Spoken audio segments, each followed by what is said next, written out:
દર્શક મિત્રો, આપ જોઈ રહ્યા છો સમ્રાટ સમાચાર। હવે જોઈએ અગત્યના સમાચાર। તળાજા શહેરમાં સ્વામિનારાયણ મંદિર ખાતે રજત મહોત્સવને લઈને 351 કુંડનો મહાયજ્ઞ યોજાયો।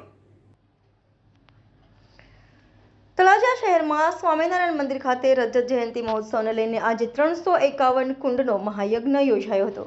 ભાવનગર જિલ્લાના તળાજા શહેરમાં બીએપીએસ શ્રી સ્વામિનારાયણ મંદિર દ્વારા આયોજિત 10 એપ્રિલથી ધાર્મિક કાર્યક્રમનું આયોજન કરવામાં આવી રહ્યું છે।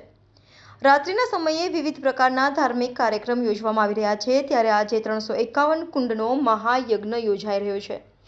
તેમજ આજે રાત્રે 8 કલાકથી 10 ને 30 કલાક દરમિયાન પણ ધાર્મિક કાર્યક્રમનું આયોજન કરવામાં આવ્યું છે।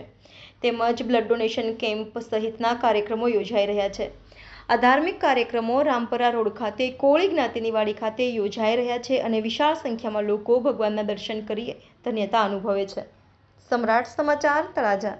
સ્વામિનારાયણ સ્વામિનારાયણ સ્વામિનારાયણ સ્વામિનારાયણ સ્વામિનારાયણ આ રજત જયંતિ મહોત્સવનો સમય સ્વામિનારાયણ સ્વામિનારાયણ સ્વામિનારાયણ સ્વામિનારાયણ સ્વામિનારાયણ સ્વામિનારાયણ સ્વામિનારાયણ સ્વામિનારાયણ સ્વામિનારાયણ સ્વામિનારાયણ સ્વામિનારાયણ સ્વામિનારાયણ તમામ હરિભક્તો સ્વામિનારાયણ સ્વામિનારાયણ સ્વામિનારાયણ સ્વામિનારાયણ સ્વામિનારાયણ સ્વામિનારાયણ સ્વામિનારાયણ ખૂબ નિરોગી બને અને દીર્ઘકાળ સુધી તમામ મહંત સ્વામી મહારાજ પછી લઈ લેજો પાછા।